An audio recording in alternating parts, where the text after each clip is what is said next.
Heart attack రావడానికి ప్రధాన కారణం ఇది ప్రతి ఒక్కరూ తెలుసుకోవాల్సిన విషయం. హృదయంలోని రక్తనాళాలు మూసుకుపోవడం వల్ల గుండెకు రక్త ప్రవాహం ఆగిపోయి ఆక్సిజన్ అందక గుండె పనిచేయడం ఆగిపోతుంది. అకస్మాత్తుగా గుండె పనిచేయకుండా చేసే విషయాలు ఏంటో తెలుసా?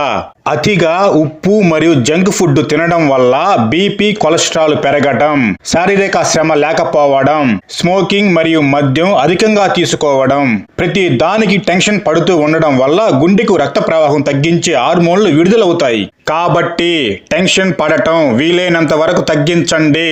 జెనెటిక్ కారణాలు, ఫ్యామిలీ హిస్టరీ ఉన్న వారికి ఎక్కువ ప్రమాదం. ఈ ప్రధాన కారణాల వల్ల హార్ట్ అటాక్ వస్తుంది.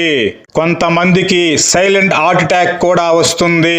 అంటే పెద్దగా నొప్పి లేకుండా గుండె దెబ్బతినిపోతుంది. ముఖ్యంగా డయాబెటిస్ ఉన్న వారిలో హార్ట్ అటాక్ వచ్చే ముందు లక్షణాలు ఈ విధంగా ఉంటాయి. ఛాతీలో నొప్పి లేదా ఒత్తిడి, మధ్యలో లేదా ఎడమ వైపు భారంగా గట్టిగా కాలుతున్నట్టుగా లేదా ఒత్తిడి పడుతున్నట్టుగా అనిపించడం. ఈ విధంగా 5 నిమిషాల కంటే ఎక్కువగా ఉంటే ఇది సీరియస్ సిగ్నల్ అని తెలుసుకోండి.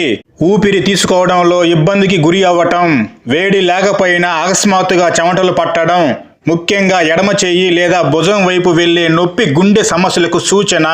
ఈ లక్షణాలు కనిపిస్తే నిర్లక్ష్యం చేయకండి, వెంటనే డాక్టర్ని సంప్రదించండి. శరీరంలో రక్తం గడ్డగట్టడం వల్లే ఈ సమస్యలన్నీ వస్తాయి. శరీరంలో రక్తం గడ్డగట్టకుండా ఉండాలంటే ఈ జాగ్రత్తలు పాటించండి. యాస్ప్రిన్ 300 mg టాబ్లెట్ ను నమిలి మింగడం వల్ల శరీరంలో రక్తం గడ్డకట్టడాన్ని తగ్గిస్తుంది. ప్రతి ఒక్కరూ ఈ టాబ్లెట్ ని తమ ఇంటిలో భద్రపరచుకోండి. ఉదయం లేవగానే 1 గ్లాసు గోరువెచ్చని నీళ్ళల్లో కొంచెం నిమ్మరసం కలుపుకొని తాగండి. కొంచెం దూరం నడవటం లేదా పరిగెత్తడం లాంటివి చేయండి. అప్పుడప్పుడు కొన్ని బాదం పప్పులు నానబెట్టుకొని తినండి. తరచుగా గోధుమ రొట్టెలు మరియు బ్రౌన్ రైస్ తినటం ఎంతో మేలు చేస్తుంది. ముఖ్యంగా fried rice food, pizza, burger, అధిక ఉప్పు ఉన్న ఈ ఆహారానికి దూరంగా ఉండండి. ఇవి పాటిస్తే హార్ట్ అటాక్ నుంచి తమను తాము ఖచ్చితంగా కాపాడుకోవచ్చు.